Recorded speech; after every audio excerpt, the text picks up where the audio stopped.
Olá, boa tarde. Eu sou professora Ana Paula Albuquerque, delegada regional da Federação Internacional de Educação Física pelo estado do Amapá. Estou aqui para poder esclarecer o motivo da nossa live ter atrasado um pouco. Foi devido a uma questão técnica com a professora Eliane. Então eu vou seguir sozinha falando um pouco mais sobre o envelhecimento, sobre as consequências do comportamento sedentário na saúde do idoso, né? E aí eu vou dizer para vocês que é uma grande alegria estar aqui nessa tarde com vocês, fazendo essa live. Envie perguntas, eu estou aberta a perguntas, né?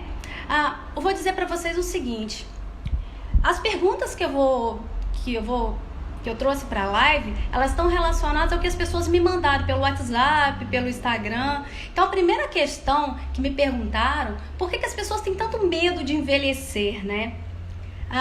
Eu acredito que o envelhecimento ele é uma consequência da vida, né? Quem é meu aluno nas minhas aulas sabe que eu sempre digo o seguinte: só não fica velho quem morre cedo. Então, o envelhecer é a consequência da vida. O único problema está relacionado a forma com que envelhecemos, né? Então, essa forma vai determinar se o envelhecimento ele vai ser prazeroso ou ele vai ser um envelhecimento cheio de comorbidades. Nesses dias, né, com esse intuito todo de quarentena, os idosos são uma população que estão muito parados e isso me preocupa muito enquanto profissional, principalmente devido ao comportamento sedentário. As pessoas ficam dentro de casa e acabam ficando o dia inteiro sentadas. Isso com o idoso está sendo muito recorrente, principalmente nas pessoas que eu vejo, né? Então, o que é o comportamento sedentário? O comportamento sedentário é que quando a pessoa, mesmo que ela cumpra, né, os 150 minutos de atividade física semanal preconizados pela Organização Mundial da Saúde, ela passa o resto todo do dia sentado. Então, se eu pensar nesses 150 minutos dividido pela semana, vão ser 30 minutos por dia, né? Então, se eu fizer 30 minutinhos de exercício e eu passar o resto do dia sentado ou deitado, eu vou ter um malefício tão grande, né, quanto um sedentário. Então, qual que é a diferença do comportamento sedentário e do sedentarismo? O sedentarismo é quando você não atinge nem os 150 minutos preconizados pela Organização Mundial da Saúde. Já o comportamento sedentário, você cumpre, né, o exigido relacionado a essa quantificação de atividade física, né, mas passa o resto do dia deitado ou sentado. E eu tenho visto que isso está sendo muito acometido pelos idosos, né? Com jovens também, mas acima de tudo pelos idosos. Eles ficam muito ociosos e eles acabam exercendo comportamento sedentário. E aí, quais os malefícios que isso pode trazer? Bom, eu penso que um dos maiores problemas está relacionado à mobilidade, né? Se a gente ficar muito tempo sentado ou deitado, nós já começamos sentindo dor articulares, né? Então eu vou diminuir a mobilidade. O idoso que já tem um problema relacionado ao desgaste articular, né, ou encurtamento muscular por estar muito parado, essa questão da mobilidade vai ficar pior. O comportamento sedentário também pode trazer problemas relacionados a dores, dependendo da postura que a pessoa fica, né, ela pode até sentir dores lombares, ela pode sentir dores articulares. E eu tenho uma pergunta aqui bem interessante da Cris, né? Uma grande amiga que foi minha aluna. Ela está perguntando em relação à depressão. Bom, em relação à depressão, com certeza, Cris, esses dias de isolamento, os idosos, eles ficam tristinhos. Por quê? Muitas pessoas gostam de levantar cedo, de fazer caminhada, de encontrar com os amigos.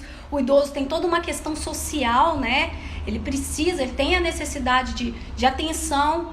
E muitas vezes os familiares não têm tempo disso. Tem gente que está dentro de casa, mas está prestando atendimento ao trabalho em home office. Então fica complicado, né? Hoje eu estava conversando com uma amiga da FIEP e nós falamos que o trabalho home office às vezes ocupa mais do nosso tempo do que o trabalho convencional. Então como que eu vou dar assistência ao meu idoso? Então isso é um problema muito grande. E o maior problema relacionado ao comportamento sedentário, eu digo que pode ser o acometimento de doenças crônicas, como obesidade, diabetes, hipercolesterolemia e diminuição da capacidade funcional, né? Em relação à capacidade funcional, eu vou dizer para vocês, a capacidade funcional é quando nós podemos realizar nossos movimentos do dia a dia sem prejuízo nenhum. Sejam eles de necessidades básicas, como tomar banho, de mobilidade, de movimentação, né? Como também relacionados às questões de doenças crônicas mesmo, né? Relacionado a doenças como diabetes, hipertensão. Então, nós precisamos melhorar essa capacidade funcional do idoso. E o idoso, se ele ficar sem movimento, essa capacidade funcional vai diminuir. Para vocês terem uma ideia, a nossa capacidade funcional, como que ela começa a aumentar? Quando nós somos crianças e começamos a aprimorar nossas habilidades físicas, nós temos o aumento da nossa capacidade funcional. Quando chega a idade de adulto, né, que cada um vai seguir uma vida laboral diferente, essa capacidade que nós pautamos durante a nossa infância, adolescência e primeira fase de adulto, ela pode estacionar, né, ou ela pode decair de acordo com as nossas atividades laborais, né? Então, a capacidade funcional é extremamente importante para a vida do idoso. A Marilane, ela está me perguntando aqui, uma colega da FIEP, sobre as políticas públicas, né, para elas chegarem aos idosos. Bom, eu penso, nós profissionais de educação física, hoje nós somos de suma importância para a vida do idoso, né? Porque a maioria das doenças estão atreladas à falta de mobilidade, que pode vir com as dores e diminuição da capacidade funcional, e também as doenças crônicas. Então, bom, eu penso em projetos, Marilane, relacionados primeiro à capacitação do profissional de educação física para lidar com o idoso, que não é tão simples assim. Tem pessoas que têm todas as capacidades altas, tem uma vida normalizada, mas tem pessoas também que têm morbidades. Então, o profissional de educação física, ele tem que estar apto para atender todos os tipos de idosos. Outra questão é fazer projetos, né? Projetos sociais, projetos dentro das faculdades para atender as comunidades de idosos, e a gente tem que peitar e levar os projetos para o governo, né? Mostrar que nós estamos aí para poder melhorar a qualidade de vida dos nossos idosos. Outra questão, o que eu preciso fazer, né? Já que eu estou falando de capacidade funcional, o que eu preciso fazer para melhorar a capacidade funcional desse idoso? Bom, em questão da melhora da capacidade funcional, eu preciso estimular as capacidades físicas, né? Então, a forma de eu estimular é organizar a prescrição de treinamento desse idoso. Porque as pessoas pensam que o treinamento do idoso é feito de forma das capacidades isoladas. Não. Por exemplo, se eu pensar num treinamento de força, na musculação, eu não vou pensar simplesmente qual o tipo de exercício, qual o tipo de músculo. Eu tenho que pensar quais as capacidades que eu quero aprimorar naquele idoso. E essas capacidades, elas têm que estar atreladas aos movimentos de vida diária, né? As atividades de vida diária. O que essa pessoa faz durante o dia? Ela passa muito tempo sentada, ela passa muito tempo em pé, e a partir daí pensar nos movimentos, na musculatura e nos exercícios. Tem uma pergunta aqui que estão me fazendo, é o seguinte: pouco músculo em braços e pernas de idosos pode indicar risco de morte? Bom, a quantidade muscular nossa, geralmente nós temos a diminuição muscular com a idade, é normal, né? Isso pode estar relacionado à sarcopenia. A sarcopenia é a perda de massa muscular, que geralmente acomete a partir dos 30 anos de idade, né? Tem um tipo de avaliação que está relacionada à circunferência da panturrilha, né? Essa avaliação, ela avalia a sarcopenia. Então, quando a pessoa tem uma sarcopenia muito avançada, pode prejudicar outras questões. Pode prejudicar a questão do enfraquecimento muscular, que vai acabar levando esse idoso a ficar acamado, e pode levar a várias situações de doença. Então, é preciso sim treinamento para poder melhorar a questão, né, do aumento de massa magra nesse idoso. A Cris está me perguntando que em relação às quedas, tem aumentado o risco de quedas em idosos, né? E aí a questão é o seguinte: o risco de quedas, Cris, ele está atrelado a vários fatores. Nós temos os fatores extrínsecos.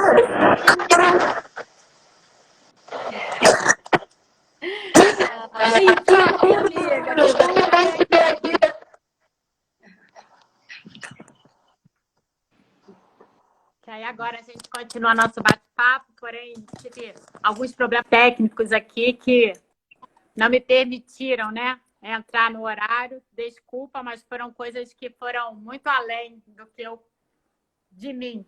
Mas vamos Sim. lá. Pode Bom, continuar, professora. Aí eu já vou e dou continuidade aqui. perfeito. Eu estou respondendo a Cris, que ela está me perguntando em relação à incidência de quedas, que tem aumentado muito. Eu estou dizendo a ela que existem duas questões relacionadas à incidência de quedas. Eu tenho os fatores intrínsecos e extrínsecos, né? Os fatores intrínsecos podem estar relacionados a problemas de visão, a problemas de equilíbrio, até a medicação que a pessoa vem tomando. Tá? Então, isso está relacionado aos fatores intrínsecos, ou alguma doença, né? Os Sim. fatores extrínsecos, Cris, eles estão relacionados até o próprio tapete que a pessoa tem dentro de casa, os cuidados que você precisa ter dentro de casa, em relação a tapetes, se no banheiro possui algum lugar para a pessoa segurar para tomar banho, se nas escadas possui corrimão, porque com a idade nós diminuímos a visão, diminuímos a ação do labirinto em relação ao equilíbrio e também nós temos, às vezes, enfraquecimento muscular. Então, a junção desses fatores pode gerar quedas, né? Então, a questão das quedas ela é extremamente importante, né? Porque é um problema sério da sociedade. As pessoas vêm tendo internações. Os principais problemas atrelados à queda são as lesões que acometem principalmente a bacia e o fêmur, né? Que está passível de internação. Então, é extremamente importante essa discussão em relação a risco de queda, sim. Professora Ana Paula, muito importante que você está colocando, principalmente na questão, né, do idoso em si, da terceira idade. Mas o que a gente pode fazer para mudar esse quadro, tanto de medo quanto esse quadro de quedas, para que o idoso consiga ter mais segurança, mais autonomia? O que a gente pode realizar? Bom, Eliane, eu acredito que, primeiro, a educação em relação aos cuidados com ele mesmo dentro da própria casa, na questão dos tapetes, de colocar o apoio, mas também o nosso trabalho enquanto profissional de educação física, né? Para quedas, eu penso que a melhor forma de treinamento eu tenho treinamentos atrelados ao fortalecimento muscular. Quando eu falo fortalecimento muscular, eu penso na musculação, eu penso no pilates, eu penso treinamento funcional, né? Penso na questão de treinamento relacionado ao equilíbrio do idoso. É extremamente importante o treinamento de equilíbrio, né? E também a questão da melhora da resistência aeróbica. Porque se eu tiver uma boa resistência, eu consigo ficar em pé mais tempo, então eu diminuo a tontura, diminuo o cansaço. Então, uma série de trabalhos que tem que ser feito para diminuição de quedas. Bom, inicialmente gostaria de agradecer a todos os delegados que estão aí da FIEP Brasil, ao professor Ângelo Vargas também pela presença, alguns profissionais aqui do estado do Espírito Santo, e tenho certeza aí de todas as regiões do Brasil. Muito obrigada. E a gente está aqui, né, nesse bate-bola com a professora Ana Paula, e que aí a gente vai colocar, por exemplo, quais seriam as consequências dessa baixa capacidade funcional? Por quê? Porque a gente viu que o treinamento ele é muito importante, de força, de equilíbrio, porém, a capacidade funcional, as pessoas precisam entender esse processo, porque é ele que leva à autonomia do indivíduo. E é o que, infelizmente, a gente encontra nesse processo de terceira idade. Então, o que você pode contribuir com isso, professora Ana Paula? Bom, eu sempre trabalhei com idosos, Eliane. Então, eu tinha um projeto aqui, ano retrasado, no SESC, que contava com quase 100 idosos. Então, quando eu conversei numa conversa, num bate-papo, que eu conversava muito com as idosas, muito com as alunas, né? E uma aluna me chamou a atenção para uma questão extremamente importante. Ela me disse o seguinte: professora, eu tenho mais medo de ficar inválida do que de morrer. Então, a importância da capacidade funcional, a autonomia para as pessoas, porque na verdade ninguém quer ser dependente de ninguém. As pessoas querem ter autonomia para fazer as coisas simples do dia a dia, né? Eu acredito que as pessoas começam a dar valor à autonomia funcional quando começam a perder. Ao meu ver, né, a capacidade funcional, seja nas avaliações, seja no tratamento, no treinamento delas, deveria ser uma avaliação obrigatória em todo o sistema de saúde.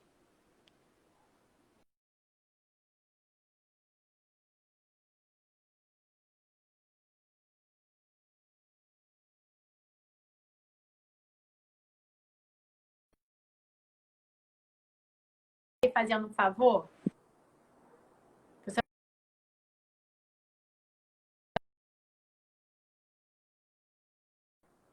Professora Ana Paula.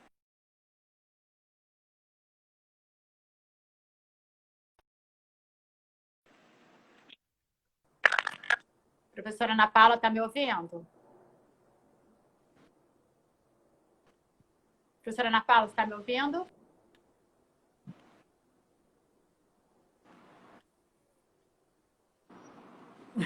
Tinha dado uma travada.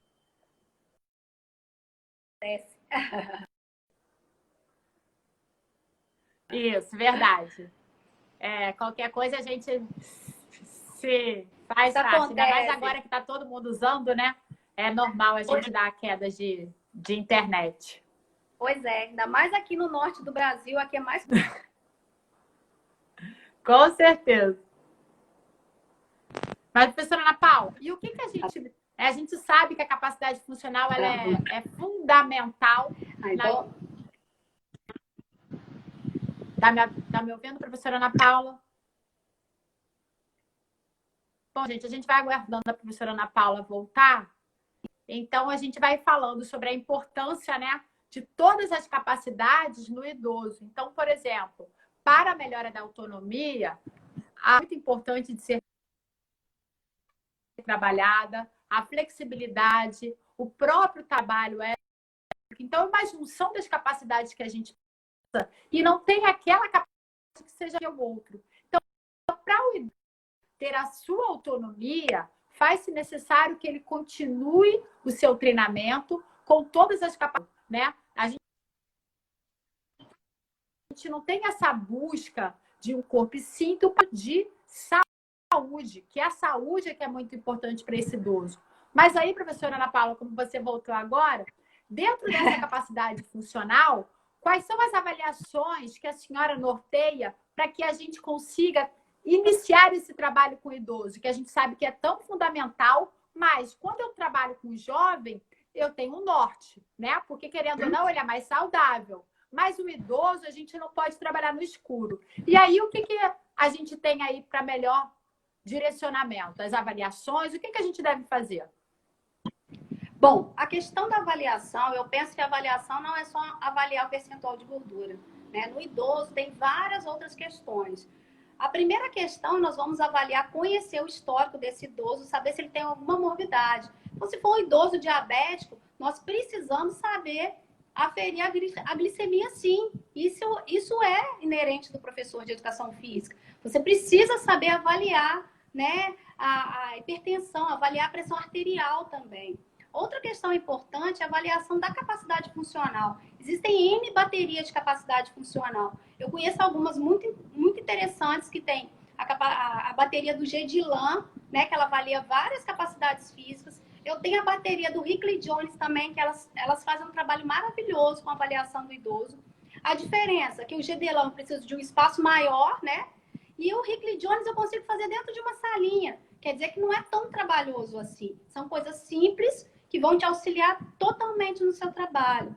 Outra questão também importante de se avaliar com o idoso é avaliar a força em relação à dinamometria, saber da força de pressão manual dele, né? Avaliar a sarcopenia, como eu disse anteriormente, a avaliação de sarcopenia é simples, tem avaliação de circunferência da panturrilha, que coisa mais simples do que isso, né? Outra questão importante, nós precisamos avaliar a capacidade aeróbica. Será que essa pessoa consegue fazer? Liane, uma coisa interessante que eu costumo ver. Tem pessoas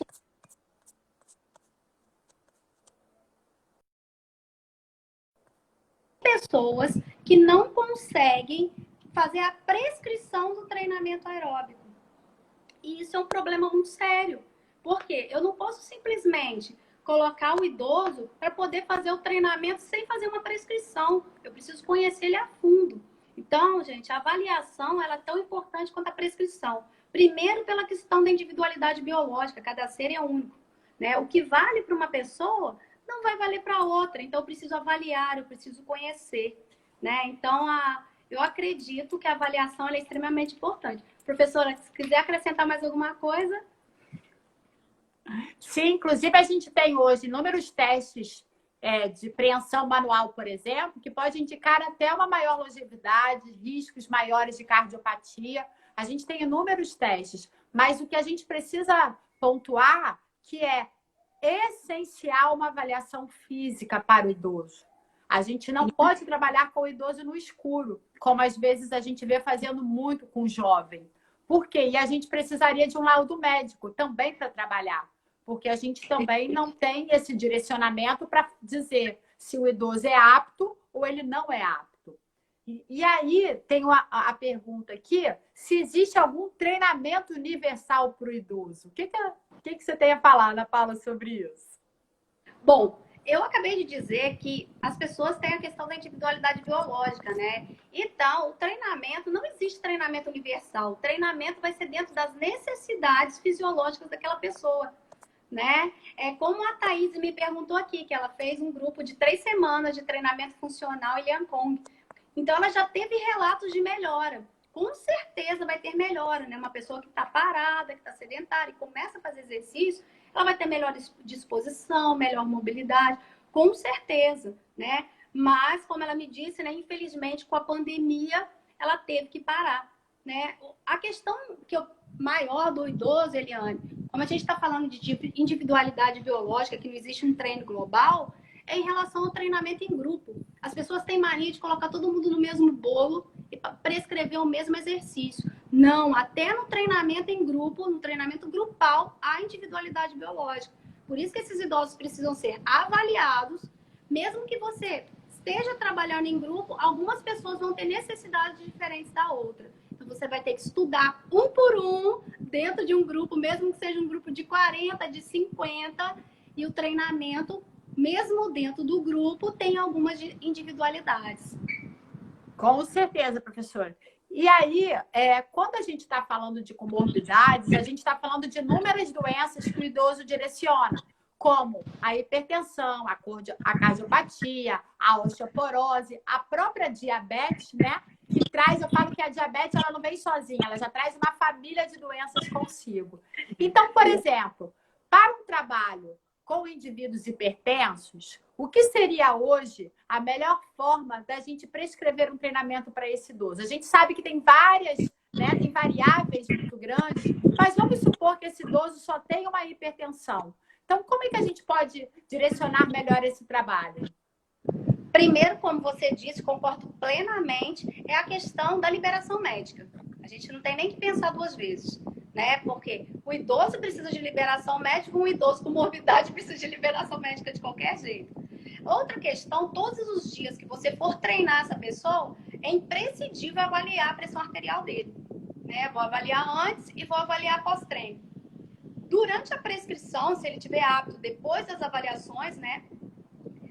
Nós sabemos que a maioria dos exercícios promovem efeito hipotensor, mas se a pessoa nunca trabalhou, nunca fez exercício físico nenhum, é importante você inserir na programação desse idoso o treinamento aeróbico, né? Principalmente de carga moderada, porque o treinamento aeróbico ele vai promover um efeito hipotensor pós-exercício físico. Existem estudos que dizem o seguinte: nós que somos normatensos, depois de uma sessão de treinamento aeróbico moderado, a nossa pressão arterial ela diminui durante 4 a 5 horas. Para um indivíduo hipertenso, isso pode chegar a 20 horas. Então, quer dizer que o exercício físico, nesse caso, ele faz parte do tratamento, ele é um medicamento. Então, ele é imprescindível para esse indivíduo que tem hipertensão. Faz parte do tratamento.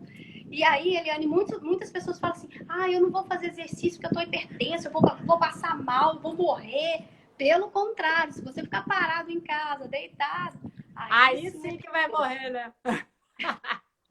Com certeza. E aí a gente vai aproveitar e falar sobre essa questão, né, do vou morrer. E a gente está nesse momento de pandemia. E esse momento de pandemia, o mais complicado dele é que a gente tem 2 situações. Primeiro é o confinamento, né? Esse isolamento. Eu chamo até que o idoso ele está encapsulado, né? Porque ele está dentro de uma cápsula que ele não pode sair. Ele não está nem isolado nem de quarentena. Porque o isolado ainda tem a faculdade de sair. Pois né? é. Quem está de quarentena, nem que seja por alguma coisa mais emergencial, ele pode sair. Mas quem está encapsulado é tranquilo. Ele não pode sair em nenhum momento. De preferência, né, ficar na casinha dele e não sair para nada. Então, a gente já está fazendo, eu até mando algumas mensagens para algumas pessoas, até nas minhas redes sociais também eu coloco. E nesse momento, a gente está há praticamente 70 dias, eles, no caso, encapsulados.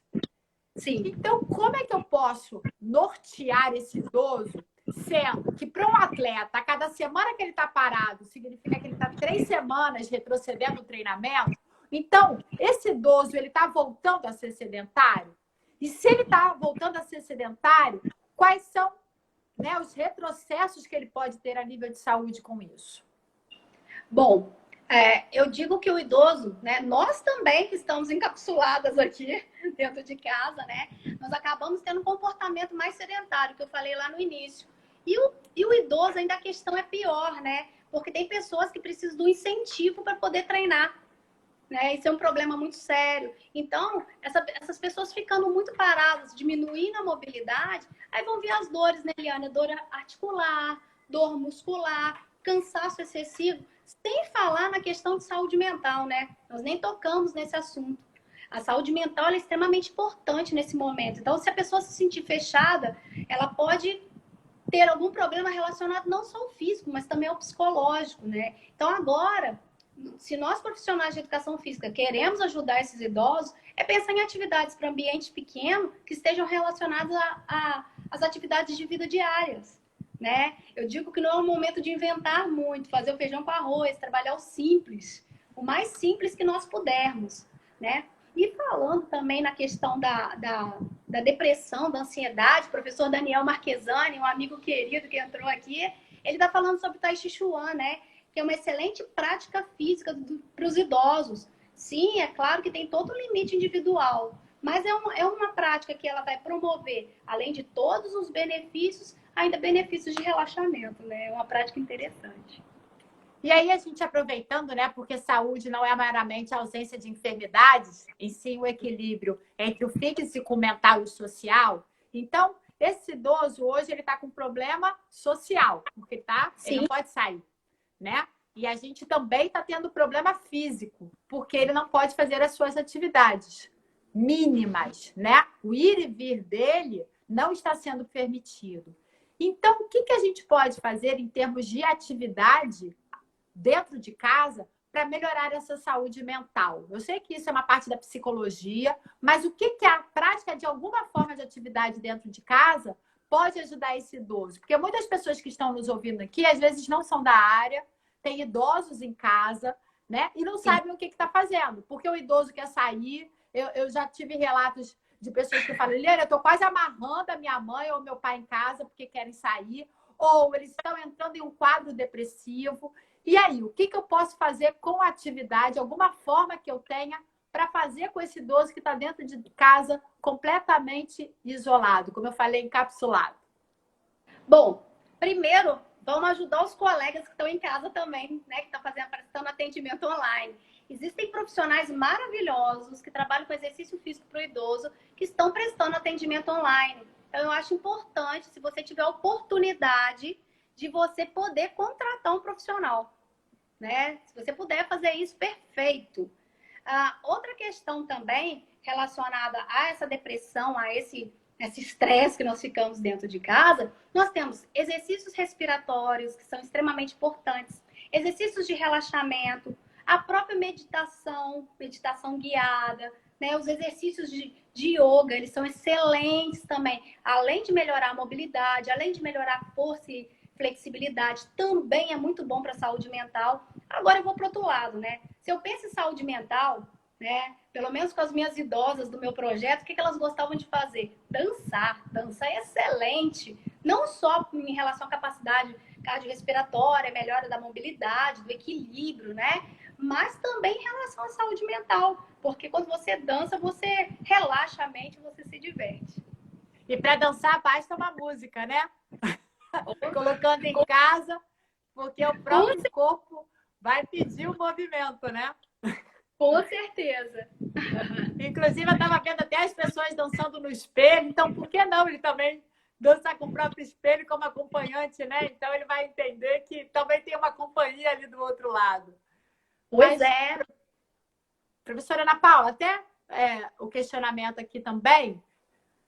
A gente sabe que pelo próprio Colégio Americano, um dos nichos de mercado da próxima década é o idoso, né? O idoso, terceira idade. E por que ainda a gente tem muita dificuldade em falar do treinamento para idosos? Porque se fala tanto de treinamento para jovens, e aí eu vou até aumentar, né? A gente não fala do treinamento para criança e a gente não fala do treinamento para o idoso. Mas como aqui a gente está numa discussão sobre sedentarismo e a população idosa, por que é tão difícil a gente ver um trabalho orientado para esse nicho populacional? Bom, as pessoas têm que entender que o paradigma relacionado à população modificou, né? Se você for ver a pirâmide etária, ela está invertida. Né? Daqui a uns tempos nós vamos ter muito mais quantidade de idosos do que de jovens e de crianças, porque a população ela mudou. Primeiro nós tivemos o intento da tecnologia, né? Então a medicina avançou muito, as pessoas estão vivendo muito mais e melhor. E outra questão é nossa, a culpa é nossa, viu, Eliane? Nós saímos para o mercado de trabalho, tivemos menos filhos, então a população está envelhecendo, né? A questão maior que eu acredito que os profissionais de educação física eles têm muito medo porque eles não têm conhecimento em relação ao treinamento para a terceira idade. Né? Como qualquer outro tipo de treinamento. Eu que trabalho com grupos especiais há muitos anos, quando eu ministro algum curso ou quando eu tenho algum aluno, né, as pessoas têm medo de poder atender esse público diferenciado. Eu acredito por medo que aconteça alguma coisa, que a pessoa vai passar mal ou que vai ter uma lesão. Mas qualquer outra pessoa pode acometer de alguma situação assim, né? A primeira questão é você estudar bem, né? Você ter a possibilidade, você ter conhecimento. Eu costumo sempre dizer que conhecimento é poder, né? O que vai te dar segurança na tua vida profissional, até na tua vida diária, é você ter conhecimento das coisas. Então, quando você tem conhecimento, você se apodera daquilo, você tem capacidade de trabalhar. Trabalhar com idoso, gente, é a melhor coisa do mundo. São pessoas maravilhosas. Elas trabalham porque elas fazem exercício porque elas amam. A maioria não é obrigada. Tem gente que vai por causa que o médico manda. Quando chega lá e conhece o trabalho, nunca mais que parar. Né? Então, Sim. A questão mesmo é conhecimento e começar. E ainda mais, Ana Paula, que a gente sempre tem um feedback super positivo, né, dessa população. Porque eles são aqueles que nos tratam com muito carinho, eles sempre te colocam fazendo parte da família. Então, além do retorno, nem sempre financeiro, você tem um retorno emocional muito grande. Porque você literalmente se sente importante na vida daquele idoso. E isso é fundamental nesse processo. E as pessoas precisam entender que ele será um aluno diferente. Não é verdade? Então, para a gente profissional, é muito bom esse feedback que a gente tem. Porém, professora Ana Paula, eu só vou pedir para você me orientar na questão de tempo. Eu acho que deve estar faltando uns 10 a 15 minutos aí. Sim, uns 5 minutinhos, uns 10 minutinhos, acho que a gente consegue segurar aqui. Pois é, só para a gente poder... Pois é, para a gente poder, né, não cair e de repente a gente parar de falar. Então, vou colocar aqui como... 5 minutinhos, Eliane, é melhor. 5 minutinhos só. Então, vamos lá. Aqui, direcionando, né? O que você pensa que seria melhor para todos esses profissionais que estão nos ouvindo? Eu tenho a minha aluna aqui, a Alane, que ela trabalha com idoso. Tem várias pessoas aí da região norte também colocando que eles trabalham com vários projetos de extensão, entre outros. Então, qual seria a primeira orientação? Não só da parte de conhecimento, que a gente sabe que se tem dúvidas é melhor não começar a trabalhar, né? Porque sim, o risco de morte é latente. Então, a gente precisa ter conhecimento para saber como a gente vai trabalhar. Mas qual seria a orientação mais importante para quem vai iniciar e dar continuidade com o trabalho de idosos nesse momento que ele voltou a ser sedentário? Ele está saindo do confinamento, então daqui para frente, o que é importante para eu continuar com esse trabalho? Na verdade, Eliana, a gente vai ter que começar do zero, né? Quando você pega um idoso que está parado há muito tempo, você tem um aluno totalmente novo. Como a gente tem alunos jovens também que param, e aí você tem um aluno totalmente novo. Você precisa avaliar e reorganizar a sua prescrição, o seu trabalho. Outra coisa extremamente importante, ao meu ver, o trabalho com idoso, qual que é o diferencial? A forma como que você trata as pessoas. Porque o idoso, às vezes, eles não vão te procurar só por causa do exercício físico. Eles vão te procurar também para ter atenção, né? Então, para ser cuidado. Então, você tem que saber atender aquele idoso, saber conversar com aquele idoso. Acho que é melhor a gente finalizar.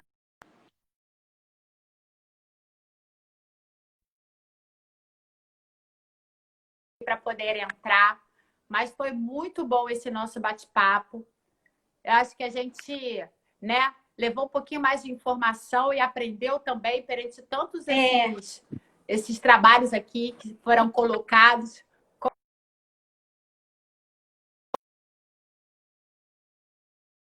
Que tiveram aqui. E também a FIEP Brasil por esse excelente trabalho com as lives. Vou deixar a professora Ana Paula para a gente poder encerrar. Obrigada, professor Almir, professor Cássio, a toda a organização de marketing da FIEP, a FIEP Peru, que eu já vi também que está aqui, né, Argentina, e tantos outros. Obrigada a todos da FIEP, todos que tiveram aqui participando.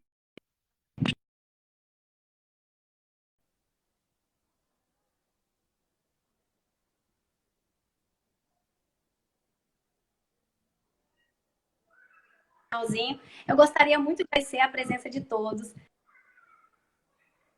Agradecer a presença dos delegados da FIEP, é uma grande alegria ter. Agradecer à professora Eliane pela parceria, foi um bate-papo maravilhoso. Precisamos voltar para fazer a parte 2, para responder todas as perguntas. Agradeço ao público, meus alunos, meus amigos, né?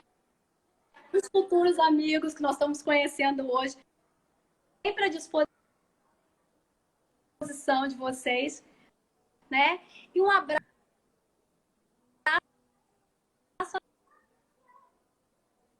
a todos. Vamos marcar a próxima, porque tem muita pergunta para responder. Com Próxima. Tchau, tchau.